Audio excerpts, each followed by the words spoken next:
So if you have a vehicle and you think you have a bad clutch fan, I thought I'd go over the symptoms of a bad clutch fan and how you go about telling if it has gone bad. And so first of all, what is a fan clutch? Well, the fan clutch mounts directly to the front of an engine on the water pump, and it basically just controls when the engine fan spins and when it doesn't.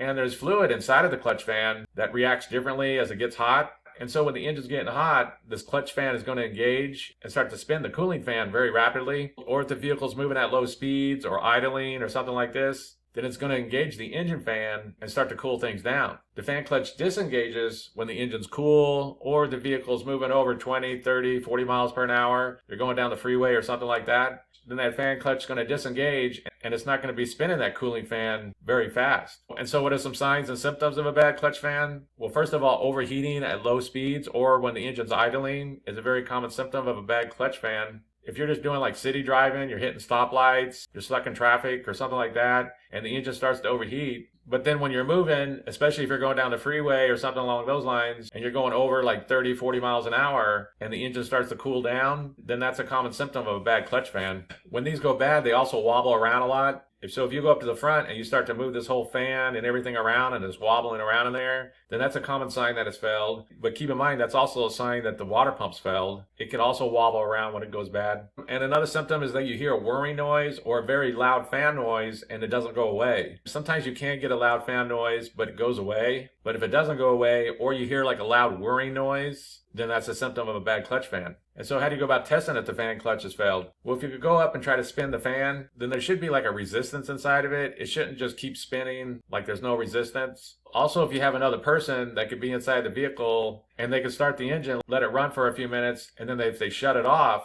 and you go watch the fan, it shouldn't spin more than like 1, 2, or 3 times. It should stop. If it just keeps spinning, then that could be a sign that that fan clutch has failed. Also, when these fail quite often, you can reach down in here and this whole fan and everything is going to move around. It'll rock side to side and things like this. Keep in mind that a bad water pump can do the same thing, but that quite commonly happens with a bad fan clutch. And so how would you go about replacing a fan clutch? Well, first of all, don't remove the belt that's going around it because that'll help you loosen the nut. It's because there's one big nut on here and it needs to be removed, and that water pump's going to keep wanting to spin on you. So it makes it easier if you have something to help hold the water pump in place. So don't remove that serpentine belt. Also, if that bolt looks really rusted up, it could be a good idea to spray some WD-40 on it to help loosen it up before you remove it. There is some special tools that you can buy to help you remove it if you want to. They basically have the wrench to remove the bolt and then help you hold the water pump in place when you go to spin this nut off. And another thing is to know which way that nut spins, because they could spin either way. They could go counterclockwise or they can go clockwise. Usually that bolt comes off whichever way the fan moves. And so, for example, on this vehicle, the fan is going counterclockwise and it's pulling the air in and through the radiator and over the engine. And so when you go to remove this nut, it's going to loosen up the same direction. But basically, just know if that nut comes off clockwise or counterclockwise, because it can vary depending on the vehicle. And so that's basically it. I just wanted to go over the symptoms of a bad clutch fan and how you go about telling if it has failed. If you have anything to add, please comment down below. If you have any questions, ask me and I'll try to answer them. If this video helps you, please click like, please click subscribe, and have a good day.